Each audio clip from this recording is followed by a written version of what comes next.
The Palestinian presidency condemns attacks by the Israeli settlers on international activists near Jericho.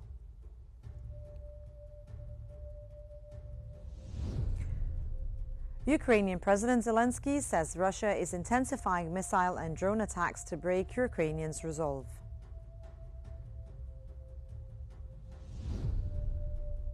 And German Chancellor Merz says Ukraine and Europe must shape any peace deal.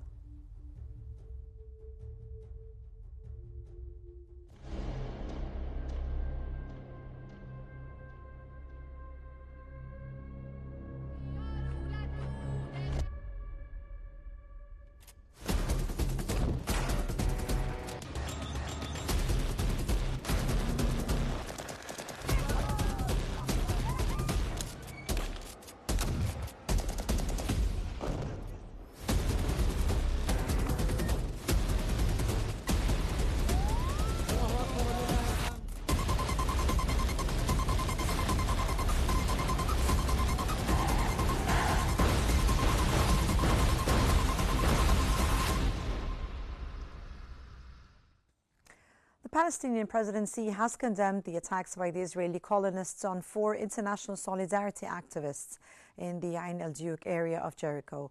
3 Italians and 1 Canadian were injured, and their personal belongings, including passports and phones, were stolen.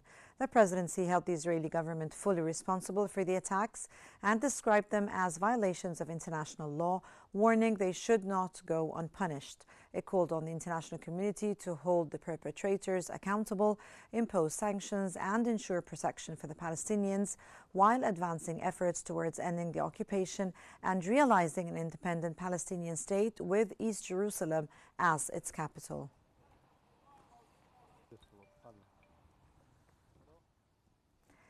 Egypt has launched its 84th Zed El-Izza from Egypt to Gaza convoy, carrying several trucks of urgent humanitarian aid to the Gaza Strip. The 84th Zed El-Izza convoy included tons of urgent humanitarian aid, including over 280,000 food baskets, over 800 tons of flour, more than 3,200 tons of essential medical and relief supplies needed in the Strip, and over 1,500 tons of petroleum products. The convoy also included essential winter supplies to alleviate the suffering of the residents, including more than 1,800 blankets, approximately 55,500 pieces of winter clothing, and about 16,200 tents to shelter those affected.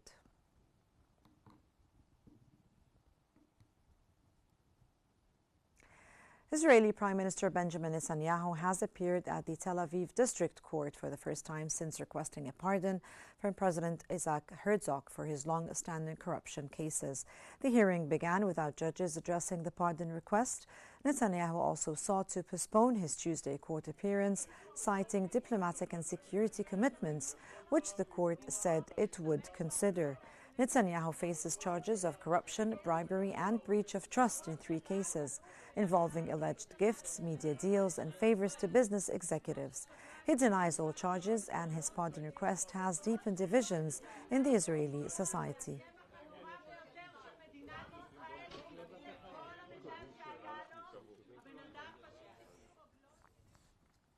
Protesters gathered outside a Tel Aviv court to oppose Prime Minister Benjamin Netanyahu's request for a presidential pardon in his ongoing corruption trial.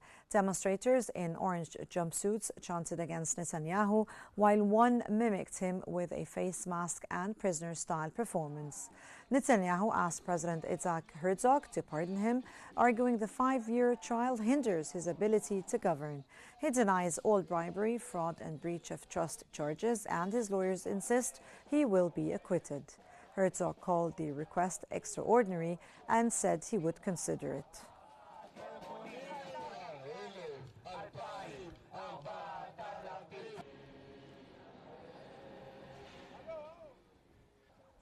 Israeli occupation forces detained a total of 55 Palestinians in separate raids across the West Bank. In the Bethlehem Governorate, 44 Palestinians were detained in Beit Fajr and El Ubaida. 40 were briefly held in Beit Fajr before being released, while 4 in El Ubaida were interrogated after home searches. Near Ramallah, 11 Palestinians, mostly former prisoners, were detained during overnight raids in El Loban, El Gharbi, Rantis and Beit El Tahta.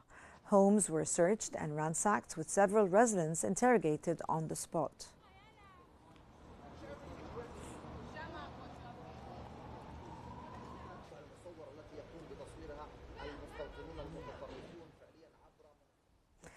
The International Red Cross is assisting in Gaza to identify the dead and locate missing people following the recent conflict. Thousands do not know the fate and whereabouts of their loved ones, the organization said, sharing images of what appeared to be mass graves.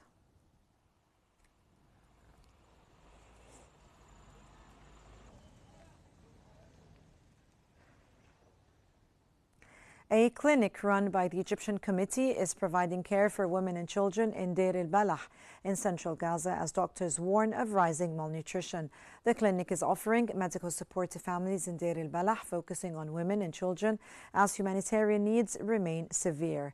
Dr. Rola Qubail says the team has recorded around 850 cases of malnutrition among children and pregnant women, highlighting the urgent need for sustained nutrition support and medical supplies as more families seek treatment.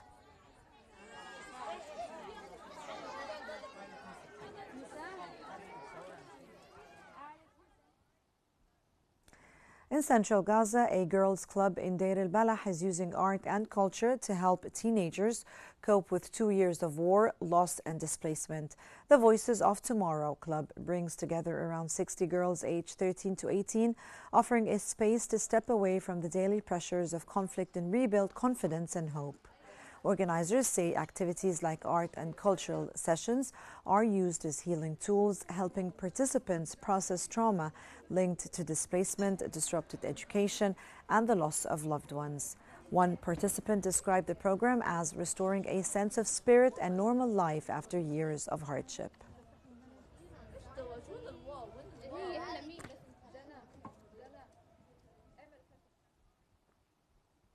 And for more analysis, we now move to Hani Saif in our newsroom. Hani.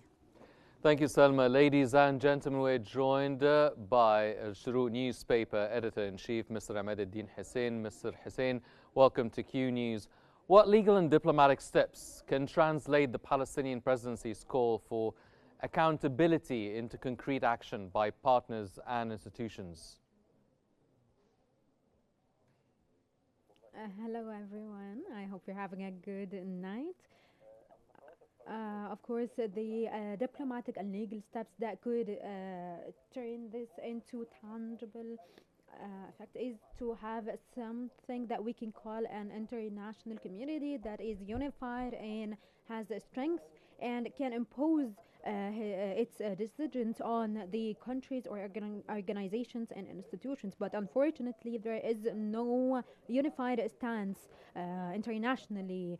In the Security Council, for example, they are always countered by the American NATO, and there are also lots of requests and calls for peace, but they are not implemented on ground. And there are forces that can protect Israel on so many levels, and so the winning card here is the Arab countries that are pressuring the USA or convincing the USA to alleviate some of the suffering of the Palestinians and the aggressions of the Israelis on the Gaza Strip, like what we saw with Trump's peace plan and the Sharm el-Sheikh agreement, because the US actually thought that they might lose relationships with the Arab countries, and so this is why they pressured Israel to kind of stop with what they are doing. There is still an aggression going. Well, Mr. Hussein, how might the attacks on foreign activists affect Israel's relations with Italy and Canada? What responses should we expect from their governments? The aggressions could actually affect Israel on the media, in the media especially. But here, Israel is always sending messages, always, that they don't really care about their relationship with any country as long as they are backed by the US. And this is the problem here. We have seen in 2009, I think they have actually detained activists on from a Turkish ship, and then just a few months ago or a few weeks ago, all of those activists that tried to support Palestine and the people in Gaza, they were detained and even tortured. And then also we saw international activists supporting the Palestinian farmers, and Israel actually kicked them out of the Palestinian lands for tens of years because they are some kind of a terrorist group or helping a terrorist group. And so here, as I said, Israel doesn't care about the ICJ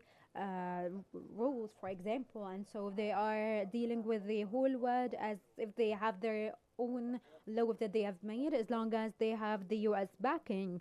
And so with all due respect to the activists' efforts, it is very influential, by the way, but Israel doesn't really care about all of this, but they keep on their aggressions, their broad aggressions on the Gaza Strip, for example, or they continued aggression in the West Bank. Mm-hmm. Well, we've seen Netanyahu's court appearance and his pardon request. It actually coincides with the street protests. Now, how does this domestic turbulence shape Israel's posture on Gaza and the West Bank? Unfortunately, Israel is, using or turning all of these issues into an aggression on the Palestinians. Every time that Netanyahu feels like he is losing or that he might not remain in his position, he carries out an attack in more than one country, in Lebanon, in Syria, in Palestine. They've been doing this for ages now. And even the former President Clinton in 1967, as far as I remember, when there was this rumor, they attacked Iraq so that they can take the eyes off of him. Mm-hmm. What about the implications of the most recent West Bank raids? What are the implications for the ceasefire climate, for coordination with the international monitors and the aid agencies as well? In my opinion, I think that these campaigns' goals is that the Israel's projects don't actually come to a halt and to keep on with their aggressions, and they're not really implementing all the agreements, like the Sharm el-Sheikh agreement. They're not implementing all the points of this agreement. There are settlers that are still living there. They haven't withdrawn. They haven't started the second phase. And as far as I remember, some of the soldiers, of the Israeli soldiers, have actually executed two Palestinians in front of everyone. And then actually the soldier that executed these two men was promoted. And so all of these Israeli campaigns to divide and destroy the West Bank and to build their settlements there, they are trying to broaden their settlements by 150 units, for example, in one of the West Bank lands. Mm-hmm. Well, do mechanisms to protect civilians and foreign volunteers even exist on the ground? Who's responsible for enforcing them when incidents occur?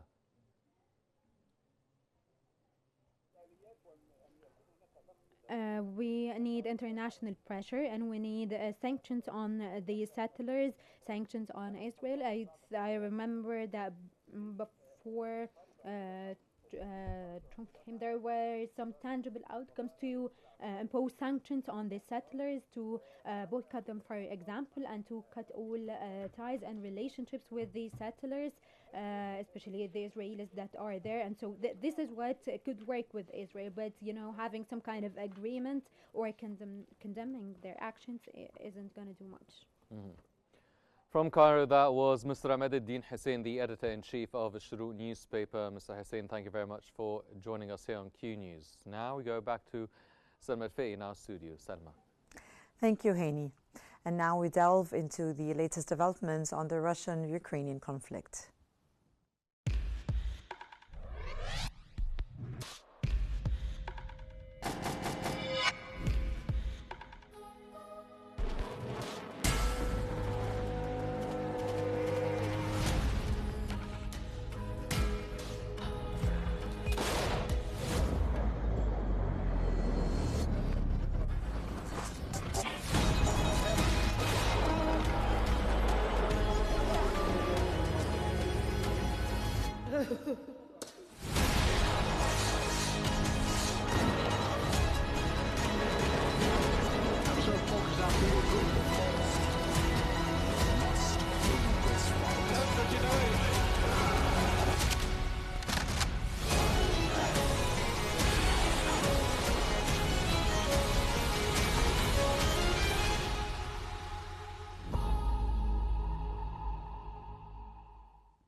French President Emmanuel Macron and First Lady Brigitte Macron welcomed Ukrainian President Vladimir Zelensky and First Lady Olena Zelenska to the Elysee Palace as diplomatic efforts intensified around the war in Ukraine. Macron's office said the two leaders would discuss the conditions of a just and durable peace following recent talks in Geneva and consideration of the American peace proposal. The Paris meetings followed the U.S.-Ukrainian discussions in Florida, where both sides reported productive talks on a potential Russia peace deal. U.S. Secretary of State Marco Rubio expressed cautious optimism after the November 30th session, though key issues remain unresolved. President Donald Trump's envoy has since traveled to Moscow to brief the Kremlin as diplomacy surrounding Europe's deadliest conflict in generations stretches across capitals on both sides of the Atlantic.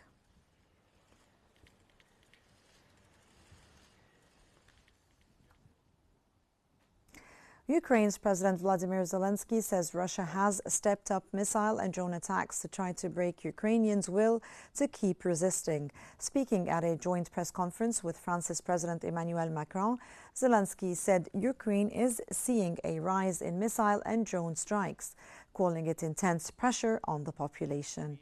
He said the attacks are not only psychological but also physical, aimed at wearing down the civilian resilience. Russia has not responded in the account provided to Zelensky's remarks.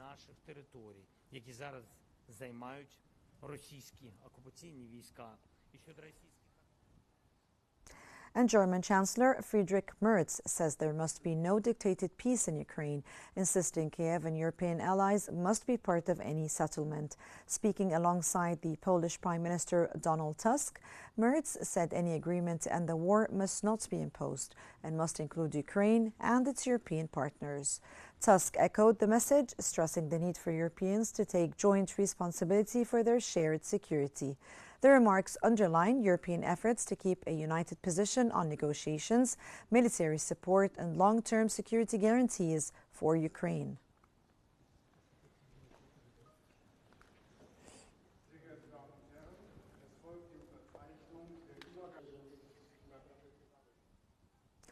The Kremlin has confirmed Russian President Vladimir Putin will meet U.S. President Donald Trump's envoy, Steve Witkoff, in Moscow on Tuesday, December the 2nd.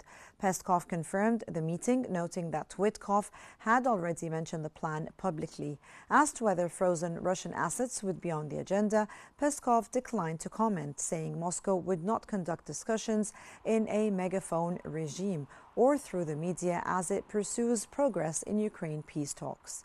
Witkoff is traveling to Moscow after the U.S.-Ukrainian negotiations in Florida, where both sides discussed steps towards a potential peace deal.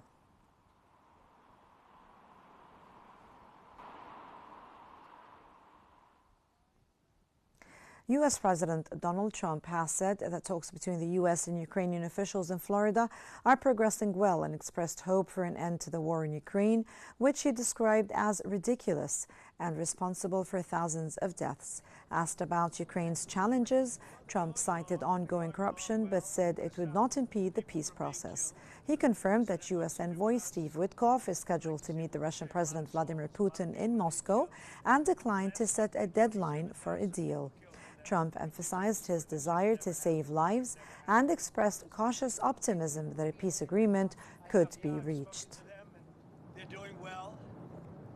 Ukraine's got some difficult little problems. They have some difficult problems. The Kremlin has denounced a Ukrainian drone strike on the Caspian Pipeline Consortium (CPC) infrastructure, calling the attack outrageous given the project's international ownership and importance. The CPC, which includes Russian, Kazakh, and U.S. shareholders, said one of the three mooring points at its Novorossiysk terminal was damaged in Saturday's November 29th attack, halting operations there. The Kremlin spokesman Dmitry Peskov also criticized Ukrainian sea drone strikes on oil tankers in the Black Sea, saying they targeted the interests of Turkey and the vessel's owners.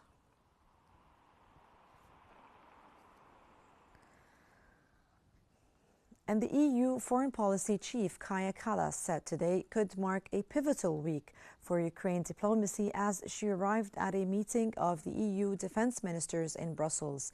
She said she had heard that the US-Ukraine talks in Florida on Sunday were difficult but productive after both sides reported progress on a potential Russia peace deal. Therefore, we need to make Ukraine as stronger as possible in order to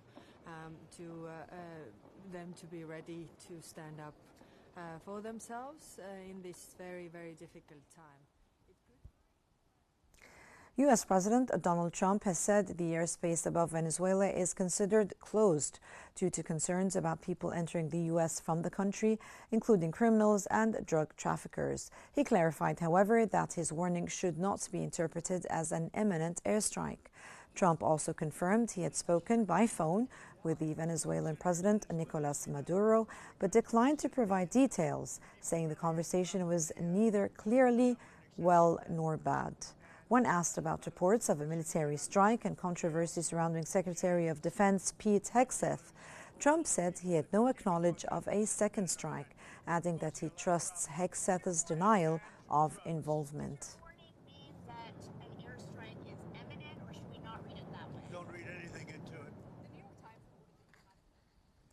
About a dozen migrants remain stranded at Chile's border with Peru, caught between far-right presidential candidate José Antonio Cast's deportation threats and Peru's militarized frontier. Peru has deployed soldiers and police to block the passage at its southern border, preventing migrants from leaving Chile after Cast vowed to expel undocumented foreigners within months of taking office. The announcement triggered a rush to the Chacaluta crossing in Arica, leaving many trapped. Cast, who faces leftist Janit Yara in next month's runoff, has made strict immigration policies a cornerstone of his campaign.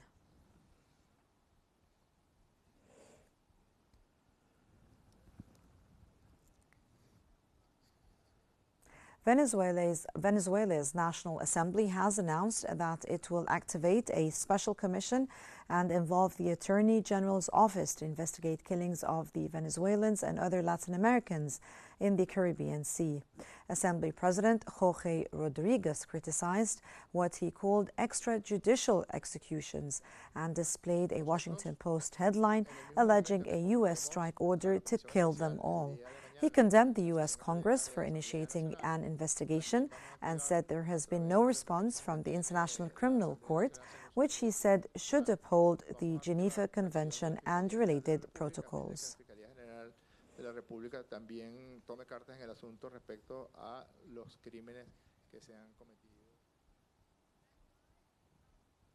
South African President Cyril Ramaphosa has defended his country's place in the G20, rejecting statements by the U.S. President Donald Trump that South Africa would not be invited to the 2026 summit.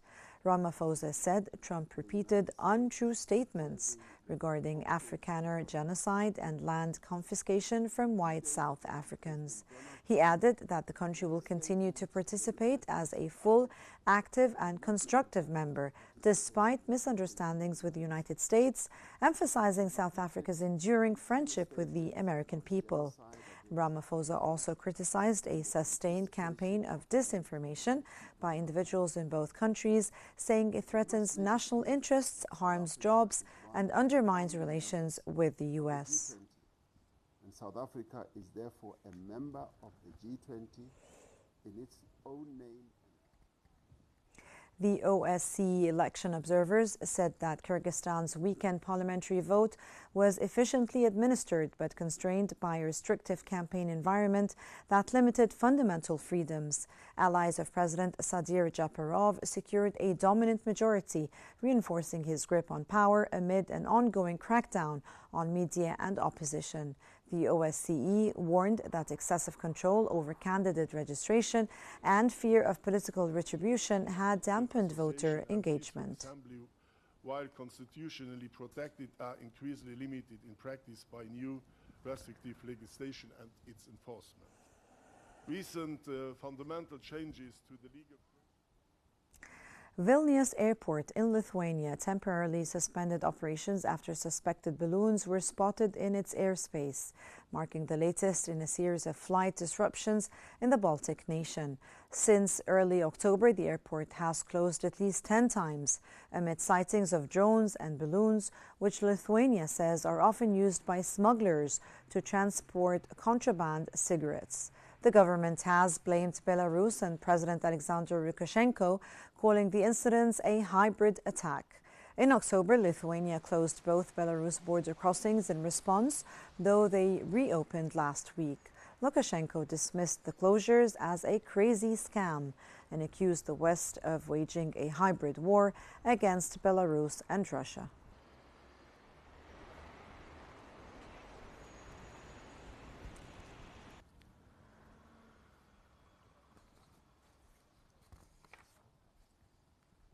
And in western Siberia, fishermen in Russia's Novorossiysk region rescued dozens of roe deer stranded on an icy lake after a brief warm spell turned the surface dangerously slippery.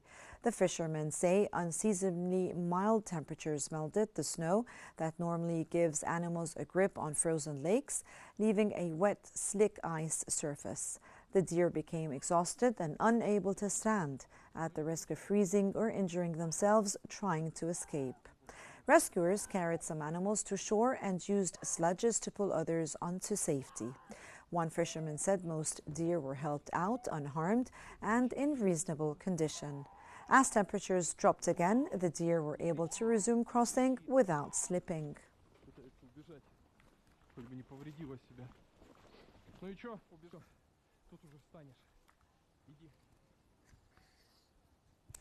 A recently discovered painting by the 17th century Flemish master Peter Paul Rubens sold for 2.3 million euros at auction in Versailles.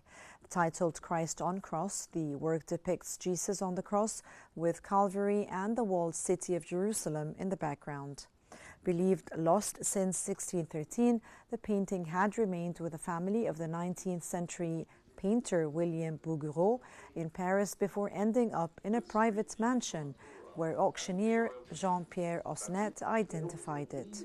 Rubens, born in 1577, is celebrated for his Baroque religious and mythological works, making this rediscovery a significant addition to art history. 950 000,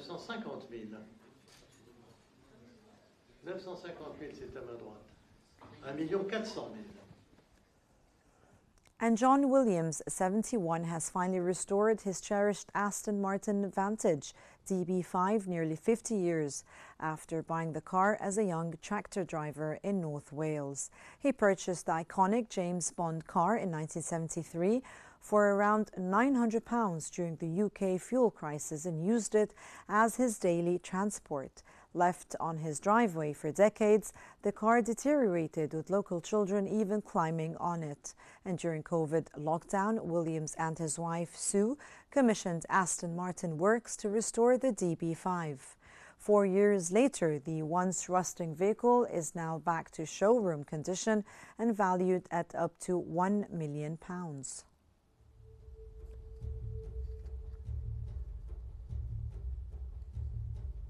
And that brings us to the end of our news bulletin. But before we wrap up, here is a recap of the top stories making headlines this hour. The Palestinian presidency condemns attacks by the Israeli settlers on international activists near Jericho. Ukrainian President Zelensky says Russia is intensifying missile and drone attacks to break Ukrainians' resolve.